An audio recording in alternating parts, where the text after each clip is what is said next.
ሴኔጋል ምን አይነት ፈረንሳይን ያየን ይኸውልህ ትላንት የነበረችው ስፔን መማር ካለባት ከእንደዚህ አይነት ቡድን ነው መማር ያለባት ይኸውልህ በጥራትም ሆነ በደረጃ ሴኔጋል እጅግ የላቀ ቡድን ነው ከኬፕ ቨርዲ አንፃር ማለት ነው ግን ያንን የመከላከል ስትራክቸር ማለት ነው ጠርምሳ ሄዳ ጎል ማስቆጠር አልቻለችም ነበር በአግባቡ ስፔን ማለት ነው ታዲያ ይህ የፈረንሳይ ቡድን ማለት ነው እጅግ ታጋሽ ነው በማጥቃቱ ረገድ ግን በጣም ሻርፕ የሆነ ቲም ነው ሻርፕ ነው ማንዬ እኔ ይሄ የፈረንሳይ ቡድን ይለይብኛል ነው ማለት ሁሌ እኮ ነው ዲሻምፕ ቡድን አሰላለፉ አምርም ቅርጹ አምርም ከማጠበቁት ነገር ይዞ ይገባል ግን ሜዳ ላይ ውጤት ይዞ ይወጣል በቃ ዲሻምፕ ኳሊቲ ነው ይላችሁ ለከታታይ ዓለም ዋንጫዎች ይሄን ቡድን ይዞ እዚህ መድረክ ላይ የመምጣቱ ትልቁ ሚስጥር ይሄ ነው በጣም አወዛጋቢ አሰልጣኝ ነው እንዴት አይነት አሰላለፍ ይዞ ይገባል ትሏል ግን ውጤት ይዞ ሲወጣ ታይዋለ ማንዬ ለማንኛውም 3-1 በሆነ ውጤት እንግዲህ ሴኔጋልን አሸንፋለች ጫውታው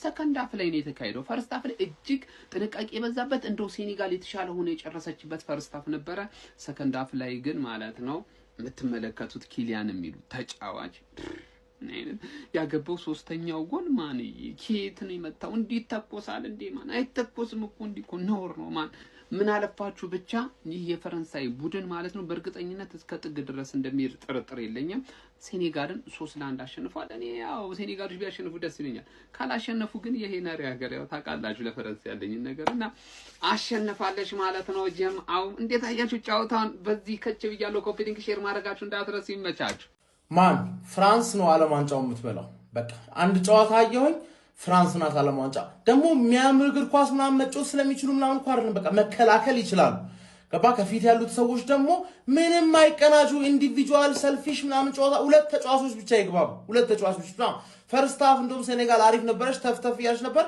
በቃ ፈረንሳይ ቡድን ማየት የማይደርስ ምናምን ብዬ ሰከንድ ሃፍ ማን ኦሊሴ ብቻ ብቃልና ኤምባፔ ከሰጠው ታቃለቁ ሰከንድ ጎሉ ራሱ ኤምባፔ ምን አይነት ስክሪመር ነው 2-1 አረጉት ብዬ 94ኛ ደቂቃ ላይ ገና ተሳል ኤምባፔ ወዲያውን ተስፋ አስቆርጣቸው ማለት ገባ ኦሊሴ ስንጥቅ ኤምባፔ ጎል ስንት ጎል ራሱ ኦሊሴ አወራ ኦሊሴ አንተ ሁለት ተጫዋች ብቻ አሪፍ ይሁን ከፊት ለፊት አምስት ያገቡባሉ ሁለት አረብ አምስት ያገቡባሉ ዳያም ማን ነው የሚያቆመው ይሄን ቡድን ስለዚህ ዲፌንስ ላይ ኡፓሚካኖና ሰሊባ አሉ በመከራ ነው የምታልፈው በመከራ ነው ኩንዴና ቲዮ ሄርናንዴዝ በመከራ ቱሚኒ ዲስትሮይ ያደርጋል አያቀብል ዲስትሮይ ያደርጋል አለቀ አታገባበትም ከዛላ እንደምንም ብሎ ኦሊሴ ለኤምባፔ ዴምቤሌ ብቻውን ሮጦ ዱዌ አጣጥፎ ገባረ ራቢዮ ለባርኮላ የሚገርም ቺፕ ፊኒሽ ሁለት ተጫዋች ብቻ ከቻለ ለአንድ ሰከንድ አንድ ያገቡባል አንድ 0-0 ተሸነፋለ አንተ ታገባለህ ወይ ነው ጥያቄው አንተ ታገባለህ ፍራንስ ወርልድ ካፕ ፍራንስ ተመልሳለች ወርልድ ካፕ ፍራንስ ነው ዘንድሮ አራላሽ ኦፍ ኮርስ ምንም ጥያቄ የለውም ከነዚህ ኤዎች ጋር እንዴት ነው የሰው ልጅ የሚጮተው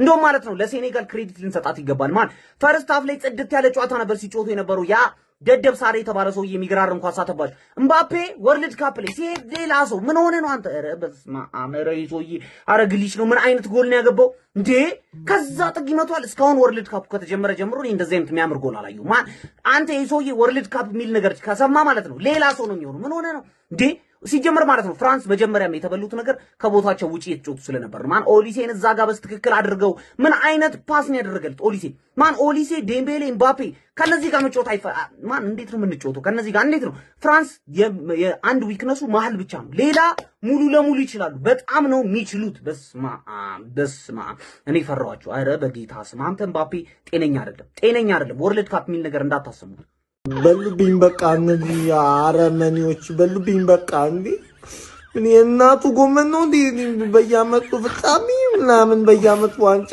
የሚበላ መርዝ የበላ ምንድነው እናንተ ሴኔጋል እንዴ ዝም ብለው ስትመራ ልጮትን ብላጥጣም እንዴ እንደ አፍሪካ ዋንጫ ሞኝነ እንዴ እነዚህ አረመኔ እንዴ ምንድነው ኤምባፔ ሽናውራ እንደዚህ ነው ጎል አለ እንዴ ዝም ብለው ጠልዞ ጎል አለ እንዴ ምንድነው እየተፈጠረ ያለው በቃ ይኸው ለሜሲ እንደሰጣችሁ ዓለም ዋንጫ ለኔም ስጡኝ በቃ እኔ ሌላ ምንም መናገር እንፈልገው እንግዲህ ዓለም ዋንጫ ስጡኝ ብያለሁ ይሄ ሮናልዶ ይሄ ነው አላህን ፍሩ በመድኃኒዓለም ምን ጉድ ነው ኧረ ምን አይነት ፓስ ነው እያየን ያለ ነው ከዚህ ልጅ 150 አንስበት 150 ያኔ የሴኔጋሉ ክርስቲያኖ ሮናልዶ ስማ አሙላ አታፍርም በጊዜ አታፍርም በመድኃኒዓለም ፈረንሳይ ሴኔጋልን 3-1 በሆነ ውጤት ማሸነፍ ችላለች። ምን አይነቱ ማፔን ያየነው? ምን አይነቱ ኪሊያን ማፔን ያየ ተውትሽ እዚህ ጋር ኪሊያንን ጎል ምን አይነት አሲስት ነው ማይክል ኦሊሴ ያደረገለት? በጣም ያበደ ነበር። የሚገርም ፊኒሺንግ ኪሊያን ሶስተኛው ጎል ኪሊያን አረ በስማም እንዴት ያበደ ጎል ነው ያስቆጠረው። ከመሪን ነው ማለት እኔ ግን አዘንኩ ለሴኔጋሉ ተጫዋች በዛ እንደዛ አስቆጥሮ በዛ ፍጥነት ተቆጠረበት። አረ ሜንዲ አትሆንም በቆምክበት ሜንዲ ኳሱ መመለስ እኮ የሚችለው ኳስ ነው። እውነት ነው ማለት እንዴ ባይዘ የፈረስታፉ ሌላ ሰይ ነገር የሰከንዳፉ ሴኔጋል ሌላ በቃ ጌም ተበልጠው ነበር። በቃ ከመር ነው ማለት ዶሚኔት ማድረግ ችለዋል ማለት ይቻላል ፈረንሳዮች ማለት ነው እንዴ። አረ በስማም በዛ ላይ ቅያሪው የዘገየ ነበር። ኢሊማን ኒዴ ሳር ያ ሁሉ ኳስ ያባከነ የፈጠነ ነበር መቀየር የነበረበት። አሰልጣኝ ራሱ ችግር አለበት። ጃክሰን እንደውም ጥሩ ነው ለምን ተቀየረ እሱ ራሱ ብቻ እውነት ያሳዝናሉ። ሴኔጋሎችም ጥሩ እንቅስቃሴ ያስመልክተው ነበር። ፈርስታፍ ግን ፈረንሳይ ናትና አልተቻለም ማለት ነው። እጅግ በጣም የሚገርም ጨዋታ ነበር የተመለከትነው። ይመቻል። ካልሰማ ብላችሁ ነው እንጂ ዓለም ዋንጫው ዛሬ ነው የሚጀምረው። የሚገርም ጨዋታ ነው ሴኔጋል እና ፈረንሳይ እና በጣም የሚገርም ጨዋታ ነው። በተለይ ሰከንድ ሃፍ ማለት ነው ፍራንስ በቃ ለምን የዚህኛው ዓለም ዋንጫ እንደሚገባት ያሳየችበት ነው። የኦሊሴ እና የኤምባፔ አስባችሁታል። ፍሮንቱ ማማ እንደሆነ ታውቃላችሁ። ዱዌ ያለ፣ ከዛ ዴምቤሌ ያለ፣ ከዛ ኦሊሴ ያለ፣ ከፊት ለፊታቸው ኤምባፔ ያለ አስባችሁታል። ምን ከዛ በኋላ ሳሊባና ኦፓሜካኖ ያሉ ተቀይሮ የገባው ማን እንደሆነ ታውቃላችሁ። ባርኮላና ፈኪር ናቸው። ፈኪር አልኩኝ ቸርኪን የገባው ቸርኪን ሳይሆን ማለት ነው ነቢል ፈኪር ነው ይመጣልኝ። እኔ ኳስ የምታውቁ ሰዎች በደምብ ታውቁታላችሁ ማን እንደሆነ። ብቻ እንግዲህ ጨዋታው 3-1 ተጠናቋል። ኤምባፔ የሚገርም ኳስ ነው መጨረሻ ላይ ያውላችሁ 90+5 ላይ ሴኔጋል አግብታ እንግዲህ ጨዋታው ያምራል ሲባል ማለት ነው የሚገርም በጣም ከሩቅ ኤምባፔ አገባው። ኤምባፔስ ጎል ቱዴይ ብላችሁ ሰርች አድርጋችሁት እኔ ልጅ ይመችኛል። 2022 ዓለም ዋንጫ ራሱ በቃ በጣም የዛኔ የሚገርም ፐርፎርማንስ ነበር። ብቻ ዓለም ዋንጫው ይቀጥላል። 10 ሰዓት ላይ አርጀንቲና አለች። እንግዲህ ዓለም ዋንጫው ዛሬ ነው የጀመረው። ሲጀመር ፈረንሳይ ለምትበላው ዓለም ዋንጫ ነው ሰው ሁሉ እየተጋገጠ ያለው። ምንም ወለም ዘለም የለም። ዋንጫው የፈረንሳይ ነው። እኔ የሚያሳዝኑ የሮናልዶ የሜሲ ደጋፊዎች ሲባሉ ነው ዋንጫው የፈረንሳይ ነው ባይዘ ዴሻምፕ እኔ አርቴታን ነው የሚመስለኝ። በቃ ግግም ያለውን አይሰማም። ዋንጫውን ግን ይበላዋል። ታያላችሁ ማለት አሰላለፉ ምናምን አይታችኋል። ግን በቃ በጣም የምታስፈራ ትክክለኛ ዋንጫ ቲም በቃ በጣም ከባድ የዋንጫ ቲም ማለት ነውና ያበደ ነው። ኤምባፔ አይ ቲንክ 3 ነው ምናምን ሪከርድ ሰብሯል ዛሬ ብቻ ማለት ነው። የፈረንሳይ ብዙ ጎል ያገባውናል። በአውሮ ዓለም ዋንጫ ለብዙ ያገባ የፈረንሳይ ተጫዋችም ሆኗል። 3 ጎል ነው ምናምን ይቀራል። ከዛ ደግሞ የዓለም ዋንጫ ሪከርድ ሰብሯል። በጣም የሚቀለው ቶርናመንት ማለት ለኤምባፔ ዓለም ዋንጫ ነው። ሃው የሚገርም ነው። ለማንኛውም 2-2 አሸንፈዋል። የሚገርም ጌም ነው ያደረጉት። በቃ እንደሚፈልጉት ነው ሄደ ያለው ማለት ነውና አትጋጋጦ ለማለት ነው። ዋንጫው የፈረንሳይ ነው። ምን አይነት ጎል ነው ያገባው? ፋሚሊ ጥይት በለው አባቴ ተኮሰው ነው ማለት ተኮሰው። እኔ ሁላችሁ የፈረንሳይን ማሊያ አርጌ የምሬን ለሴኔጋል ነበር ስቋጥር የነበረው። ግን ምን አይነት ስብስብ ነው ያላቸው! እንትና ሲገባ እንትና ወጣ። አባቴ ምን አይነት ስብስብ ነው! ለማንኛውም ፈረንሳይ 3-1 አሸንፋለች። እኛ ፈረንሳዮች እንለያለን፣ ስብስባችንም ይለያል ነው ማለት አባቴ። ዋንጫው የኛ ነው። እስቲ የፈረንሳይን ብሔራዊ ቡድን ከ10 ስንት ሰጣችሁት? ኮሜንት ላይ አስቀምጡልኝ። ወይኔ ኪሊያን ምን አይነት ጎል ነው አባቴ! አረ ኪሊያን ኤምባፔ አረ ምን አይነት ተጫዋች ነው! በመድኃኒዓለም ወርልድ ካፕ ላይ ካየናቸው ምርጥ ተጫዋቾች ውስጥ ኦሬዲ አንዱ ሆኗል። የኦሊቬ ዥሩን የፍራንስ የምንጊዜም ከፍተኛ ጎል አግቢ ተረክቧል በ58 ጎል። በዓለም ዋንጫ ታሪክም ከፍተኛ ጎል አግቢ ለመባል 2 ጎል ብቻ ነው የቀረው። በዚህ ዓመት ይሰብሯል። ሊዮኔል ሜሲ 13 ነው። ኪሊያን ኤምባፔ ዛሬ 2 አግብቶ 14 ሆኗል ማለት ነው። በዚህ ዓመት ቶፕ ስኮረር ይሆናል ብዬ የገመትኩት ኪሊያን ኤምባፔ ነው። የሚገርም ተጫዋች አብሶ ወርልድ ካፕ ላይ ሁሌ በመጣ ቁጥር ሆረር ፐርፎርማንስ። ፈርስት ሃፍ በጣም የዘገመ ጨዋታ ነበር። ሰከንድ ሃፍ ግን ኪሊያን ኤምባፔ ብቻውን በሚባል መልኩ ኦሊሴም 10 ቁጥር ላይ ሲያረጋት የሚገርም ጨዋታ ነው የነበረው። ዴምቤሌ 90-80 ምናምን ደቂቃ ምን እንደሚሰራ አላውቅም። ባርኮላ እንደገባ በፈርስት ተቻ ገባ። ቼርኪን ያ ሁላ ደቂቃ የምትጠብቀው ምን ሼነ ምንድነ ዲዴር ዴሾ በዚያ አሰላለፍ ዋጋ ትከፍላለች። በነገራችን ላይ ሴኔጋል እንዲጮቱ ፈቅደውላቸው ነው። እንደዚህ አይነት ስፔስ አይሰጥም። ሴኔጋል በሚቀጥለው ማክበር አለብሽ እንደዚህ አይነት ከባድ ቲሞችን ማለት ነው። በጣም ነው ስፔስ የሰጧቸው ለነ ኪሊያን ኤምባፔ። እንደዚህ አይነት ስፔስ አይሰጥም። ሴኔጋል ጥሩም ቲም ብትሆን ከፍራንስ ጋር የምትመጣጠን ቲም አይደለችም ማለት ነው። ብቻ ዛሬ ቀኑ የኪሊያን ኤምባፔ ነበረ። በጣም ይችላል ማለት ነው። ፋሚሊ ብዙዎች ይተቹታል፣ ግን ኪሊያን ለሀገሩ ገና በ18 ዓመቱ ነው የሚገባውን አስተዋጽኦ ያደረገው። ከሱ የሚጠበቀውን ኃላፊነቱን ተወጥቷል ብዬ ነው የማስበው። ከዚህ በኋላ ትርፍ ነገር ነው። አሁንም ቢሆን በሱ ደረጃ ፈረንሳይ አንድም ተጫዋች የላትም። አዎ በጣም ራስ ወዳድ ነው፣ ግለተኛ ነው ምናምን ይበሉ፣ ግን በሱ ብቃት ደረጃ አንድም ተጫዋች አጠሩልኝ። አንድም ከሱ አንጻር ሁሉም ጥበቃ ነው። እነ ኦሊሴ ምናምን ተስፋ ሰጪ ናቸው ምናምን፣ ግን ገና በእግር ኳስ ጅማሩ ላይ ናቸው። እንደ ሌሎቹ ባላንዶር አልወሰድም፣ ግን ለፈረንሳዮች የሚገባቸውን ሰጥቷቸዋል ገና በ18 ዓመቱ እና ዛሬ በጣም ነው ደስ ያለኝ። 2 ጎል አስቆጥሯል ለሀገሩ ፈረንሳይ። በነገራችን ላይ ቪዲዮ ጥራት አይኖረውም፣ ምክንያቱም ላይት ምናምን ይዤ አልመጣሁም። አሁን በሆቴሉ ላይት ነው የተጠቀምኩ ያለሁት እና ኪሊያን ጎል በማስቆጠሩ ፈረንሳይ በማሸነፏ እኔ ፈረንሳይ ማሸነፏ ደስ ያለኝ እሱ ጎል ስላስቆጠር ነው። በጣም ነው የምወደው። ባለፈው እንደምታውቁት ኢንተርቪው ጠቅላይ ሚኒስትር ምናምን ብትሆኑ ሲሉት እኔ ድሮም ሰው አይወደኝ ምናምን ብሎ ነበርና እየከፋው ነውና ያ ስለሆነ ዛሬ ተቾችን አፋቸውን አስይዟቸዋል። በጣም ነው ደስ ያለኝ። ኪሊያን የምትወዱ እስቲ ቪዲዮን ኮፒ ሊንክ ሪፖስት ላይክ አድርጉ። የተሰማችሁን ደግሞ ኮሜንት ላይ አስቀምጡ። ሁላችሁንም በጣም አመሰግናለሁ። ቴንክ ዩ። ፍራንስ ሴኔጋልን 3-1 በሆነ ውጤት አሸንፏል። ምርጥ ሰከንድ ሃፍ ፈርስት ሃፍ አይቼ በቃ አስጠልቶኝ አጠፋፍቼው ልተኛ ነበር። ምን አይነቱ ዝግብግብ ያለ ወርልድ ካፕ ነው የሚያሳይ። በፀሐይ በቃ የሚያስጠላ ጨዋታ ነበር ፈርስት ሃፍ የተጫወቱት። ሰከንድ ሃፍ ማይክል ኦሊሴ ለኪሊያን ምባፔ የሚገርም ኳስ ሰነጠቀለት። ምባፔም ጨረሰው። ተወሱንና መጨረሻ ላይ ያገባው ምን አይነት ጎል ነው! ኪሊያን በኢየሱስ ጥይት ነው የተኮሰው፣ ጥይት። ባርኮላ ራሱ ምን አይነት ሺፕ ነው የጨረሰው! በስማም ከባርኮላ የማይጠበቅ ፊኒሽ። ለማንኛውም ፍራንስ ግን አንደኛ ሁለተኛ የምንቋጥርባት ቲም ነች ማለት ነው። ቼርኪን እድል እየሰጠው አይደለም። ይሄ ደነዝ የሆነ የፍራንስ አሰልጣኝ 80 ምናምን ደቂቃ ላይ ነው ቀይሮ ያስገባው። ባርኮላን ያስገባው ከቼርኪ ይልቅ። የሚገርመው ደግሞ ባርኮላ የሚገርም ፊኒሽ አድርጎ ረዳው ማለት ነው። ግን ፍራንስ ይቋጠርባት። እኛ ስለ ዲክታተሩ ሐሜት ስናማ ዲክታተሩ ሰማን። ፓፓ ዲክታተሩ ሰማንና ነገሩን ሁሉ ፐርሰናል አረገው። በቃ ምባፔ የተፈጠረበት ነገር ይሄ ነው። ሐሜቱን ሰማና ፐርሰናል አድርጎታል። በቃ ምንም ማድረግ አይቻልም። ምን አይነት ጎል ያስቆጠረው! ወይኔ ምን አይነት ደግሞ 9 ቁጥር እየሆነ ያለው ከኦሊሴ ጋር ተጣምሮ ወይኔ እኔ አላቅም። አሁን ምባፔ የፈረንሳይን ቶፕ ስኮረር ዛሬውን ተጋራ፣ ሪካርዶ ዛሬውን ሰበረ። በጅሩ ተይዞ የነበረው ማን ፓፓ እኔ አላቅም። በጣም አስፈሪ ፈረንሳይ ደግሞ ዲክታተሯ በጣም ጓብላለች። እንዴት እንደምትቆም አላቅም። ቤተሰብ መቋጠር አለብን። መፍራት አያስፈልግም። ከነሱ ነው ዋንጫ የወሰድነው እና ተጠብቀዋለሁ ልጅ ፓፓውቲ። እኔ እኮ ማስበው አሁን እንዴት ነው አርጀንቲና የምታቆም የሚለው ነገር ነው ያሰብኩ። ማየው ጨዋታውን ሳይገባሻ ፓፓ አንሰማም። 10 ሰዓት አትላቲ ይቋጠራል።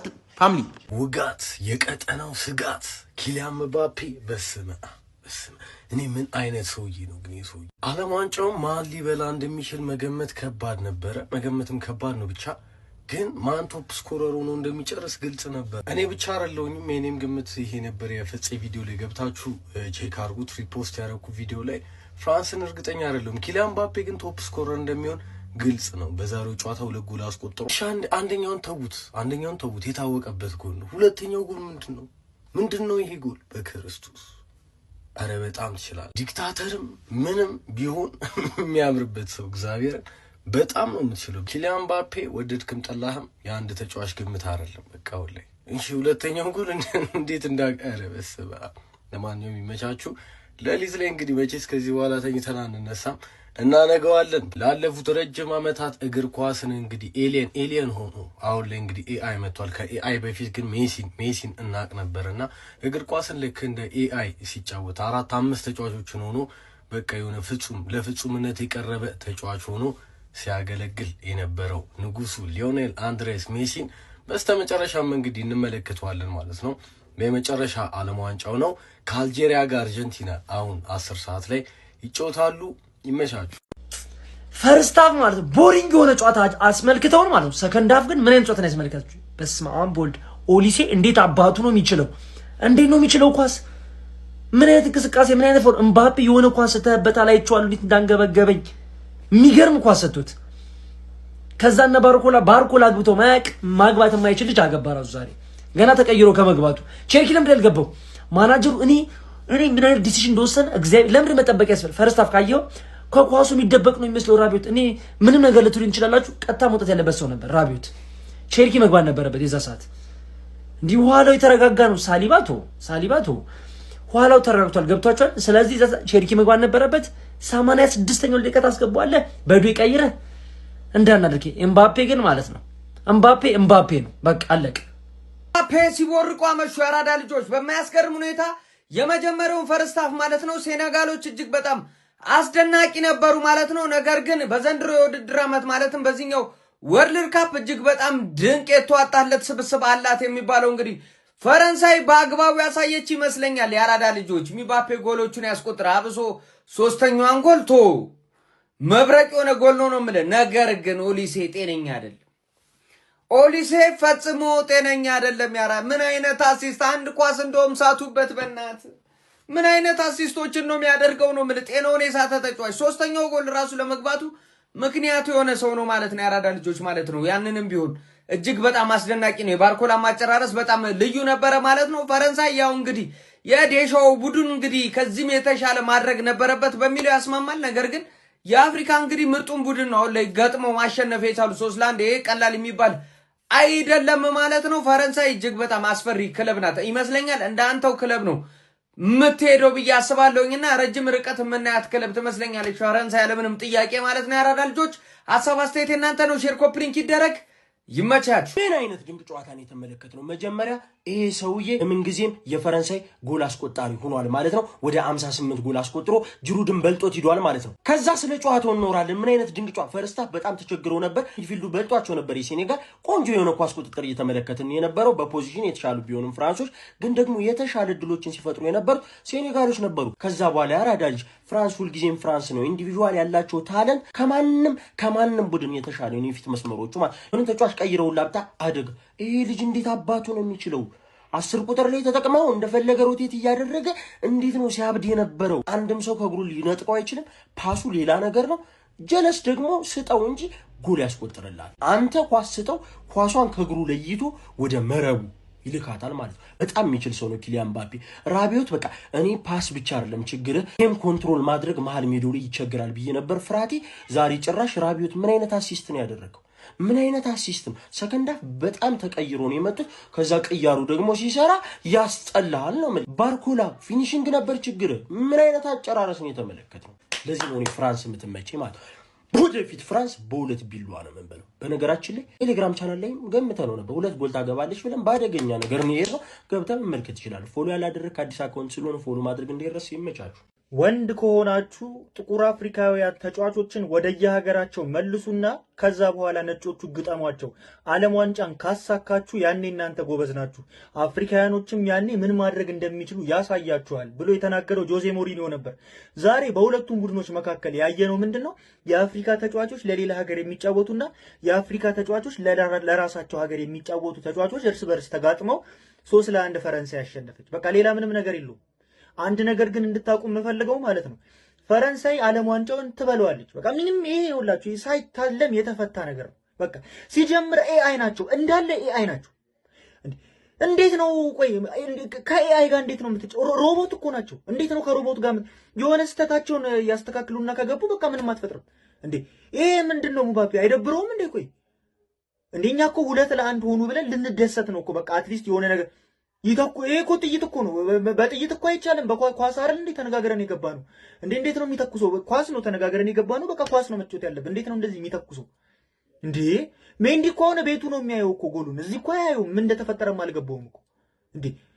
ሲቀጥል ደግሞ ለፈረንሳይ አይነት ቲም ከፈረንሳይ አይነት ቲም ጋር ስትጫወት ምንም የምታገኘውን እድል ማባከን የለብህም። ጃክሰን የሳተው ኳስ እኔ ጃክሰን እንደውም አድንቄዋለሁ። መምታቱ ምንም ማድረግ አልችልም። ያን ኳስ ሳር የሚባል ሰውዬ ግን ከብት ነህ። ደግሞ አሰልጣኙን ያናደደኝ እምባዬ እንጃዬ እያሉ እንዴት ሳርን ታስገባል? እምባዬ እኮ አንተ ገብቶ ምን አንተ እግዚአብሔርን ሄርናንዴዝ አሳዘነኝ። እኔ ቴዮ ሄርናንዴዝ ኳስ ተጫዋች አይደለም እኮ ነው ያለው። ቴዮ ሄርናንዴዝ በዳዲ አስኪዶት ቆንጆ ጎል አገባ። ይሄ ደግሞ ሌላ ኤአይ ነው እንዴ? ምንም ኤአይ ነው ይሄ ሰው አይደለም እንዴ? እንዴት ነው ቆይ ምን አይነት አሲስት ነው ያደረገው የመጀመሪያውን ኳስ እንዴ? እኔ በቲቪ እያየሁት እኮ ነው ያላየሁትም የኤምባፔን እንግዲህ እንዴት አየው? ኧረ በስመ አብ ይሄ ራሱ ትክክል አይደለም። እኔን ከዚህ ጀምር ከነዚህ ጋር መጫወትም አይሆንም። የሴኔጋል አሰልጣኝ ትልቅ ስህተት የሰራው ምኑ ጋር መሰላችሁ? ሳር የሚባል ሰውዬ መግባት አልነበረበትም። እምባዬን ወይ እንጃዬን እዛ ጋር ማስጀመር ሲጀመር ሳይኮም እኮ ነው። እንጃዬ እዛ ጋር ሲገባ ወይ እምባዬ እዛ ጋር ሲገባ ከዛ ማኔን አጥቂ ታደርገዋል፣ ጨራሽ አጥቂ። ከዛ በዚህኛው በኩል ከፈለክ እንጃዬን ታደርገዋል።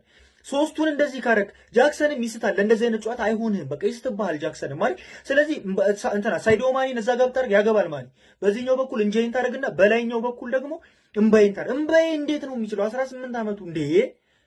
እሱ ራሱ ሌላ ኤአይ ነው። የኮከቦች ስብስብን የያዘችው የዴሻምፖ ፍራንስ ሴኔጋልን 3-1 በማሸነፍ በግሩፕ የመጀመሪያ ዙር ጨዋታ ምድቧን እንግዲህ በድል ጀምራለች። እጅግ በጣም የሚገርም ጨዋታ ነበር የተመለከትነው። ሁለት የተለያዩ አፎችን ነበር የተመለከትነው። ፈርስት ሃፍ ሴኔጋል በጣም የተሻለች ነበረች። ሰከንድ ሃፍ ደግሞ ፍራንስ በጣም ተሻሽላና ራሷን ጥሩ አድርጋ ነበር ወደ ጨዋታው እንደቀረበች የተመለከትነው። በዚህ ጨዋታ ላይ ፍራንሶች እንግዲህ ፈርስት ሃፍ ምንም አይነት ሙከራውን ታርጌት ማድረግ ተስኗቸው ነበር። አንድ ኦፍ ታርጌት ሙከራ ብቻ ነበር የነበራቸው። በአንጻራዊነት ሴኔጋሎች ጥሩ አጋጣሚዎችን ማግኘት ችሎ ነበር ባይጠቀሙባቸው ማለት ነው። በተለይም ደግሞ ሳር ኢንድ ፕሮዳክቶቹ በጨዋታው ላይ ጥሩ አልነበሩ ማለት ይቻላል በሴኔጋል በኩል ማለት ነው። ሰከንድ ሃፍ ላይ ግን ጥሩ ሆና የገባቸው ፍራንስ 66ኛው ደቂቃ ላይ በኪሊያን ምባፔ አማካኝነት ቀዳሚ መሆን ቻለች። በድጋሚ ተቀይሮ በገባው 82ኛው ደቂቃ ላይ በብራድሊ ባርኮላ አማካኝነት 2-0 መምራት ቻለች ማለት ነው። ከታዲያ ጨዋታው የመጨረሻ ደቂቆች ላይ በነበረበት ሰዓት ላይ 95ኛው ደቂቃ ላይ ምባዬ ተቀይሮ ገብቶ ለሴኔጋል በጨዋታው ላይ ሴኔጋልን ወደ ጨዋታው ሊመልስ የሚችል አይነት ጎል አስቆጥሮ ነበረ። ነገር ግን ከዛ በኋላ በድጋሚ ፍራንስ በኪሊያን ምባፔ አማካኝነት 97ኛው ደቂቃ ላይ ሌላ የሚገርም ጎል በማስቆጠር ጨዋታውን እንግዲህ 3-1 ፍራንስ ማሸነፍ ችላለች። በዚህ ጨዋታ ላይ ኦሊሴ የሚገርም ፐርፎርማንስ ነበረው። ራቢዮትም በጣም በጨዋታ ላይ ከተመቹን ተጫዋቾች መካከል አንዱ ነበረ። በተከላካይ መስመር ላይ የነበሩት አፖሜካኖ እንዲሁም ደግሞ ሳሊባም ጥሩ ሲንቀሳቀሱ ነበረ በጨዋታው ላይ። ኤኒዌይ ግን የኦሊሴ ስሩ ጎል ለኪሊያን ምባፔ ያደረገለት በአራት ተከላካዮች መሃል የሴኔጋልን የመከላከል አጥርን ጥቅጥቅ ብሎ ሲከላከሉ ስለነበረ አንሎክ ያደረገች ፓስ ነበረችና የሚገርም ፊኒሺንግ ነበር ክሊያን ምባፔ የሚያስመለከተን። ግን ጥሩ ፓስ ነበረ ከኦሊሴ የተመለከትነው። የባርኮላም ፓስ በጣም ጥሩ ፊኒሺንግ ነበር። እንዲሁም ደግሞ የራቢዮት ፓስም በዛች እንቅስቃሴ በጣም ጥሩ ነበር። ኤኒዌይ ፍራንስ 3-1 ማሸነፍ ችላለች። እኔ ግን የፍራንስ ስኳድ በጣም የሚገርመው የሆነ ሌክዠሪ ስኳድ እንዳላት የምታዩት ተቀይሮ የሚገቡ ተጫዋቾች ራሱ የብዙ ናሽናል ቲሞች ድሪም ተጫዋቾች ናቸውና የሚገርም ስኳድ ነው ያላት። ኪሊያን ምባፔ በይፋ እንግዲህ የፍራንስ ከፍተኛ ጎል አስቆጣሪ መሆን ችሏል። በ58 ጎሎች የኦሊቪዬ ዡሩን ሪከርድ በማሻሻል ማለት ነው። ፈረንሳይ ሴኔጋልን 3-1 በሆነ ውጤት አሸንፋለች። እድሜ ለኒኮላስ ጃክሰንና ኢስማኤል አሳሪውንና ሴኔጋል በገዛ እጇ ይህን ጨዋታ አጥተዋለች። በቃ ፈርስት ሃፍ ላይ ያገኙት እድል በአግባቡ ቢጠቀሙ እነዚህ ፈርስት ሃፍ 0-0 ነበር። በቃ አንድ ሙከራ እንኳን አልሞከሩም ነበር። እነዚህ ደግሞ ከመስመር ላይ ምናምን እየሳቱ ነበር። ይበላቸው ሰከንድ ሃፍ እነዚህ ተቀይረው ገቡ። ልጥልጥ ነው ያደረጓቸው። በቃ ሰከንድ ሃፍ ላይ ኦሊሴ ፕራይም ኦሊሴ ነው የሆነባቸው። በቃ ሲቀል ድባቸው ነው ያመሸው። ባርኮላም ገባ እንደዛው። ምባፔ ያው አሶሎይስ በቃ ምንም ጥያቄ የለውም። እነዚህ ግን ሰከንድ ሃፍ አንድ ነገር ሳይሰሩ ነው የገቡት። እንደውም በድል መጨረሻ ላይ ያገቡ እንጂ ግን ከዚህ ምድብ ሁለቱ ተያይዘው ያልፋሉ ብዬ ነው የምገምተው። ሴኔጋል ኖርዌይ ያቅተዋል ብዬ ጭራሽ ነው ማላስበው። የእናንተን ሀሳብ ኮሜንት ላይ ያሳውቁኝ። ፎሎ እንዳይረሳ። ኒኮላስ ጃክሰን ይኸውልህ 19 ኳስ ወደ ጎል ብትሞክር ከ19ኙ አንዱ ቢገባ የገባው ኳስ ኦፍሳይድ። ወይኔ ድል ጨዋታው እኮ ኖርማል ነበር። መጀመሪያ በሰላም እየሄደ ነበረ። ሴኔጋል ተቋቁማ ነበረ። ነገሮች ሁሉ ሰላም። ችግሩ የመጣው ሰከንድ ሃፍ ነው። ሰከንድ ሃፍ አይኑር ሰከንድ ሃፍ ይሰረዝ።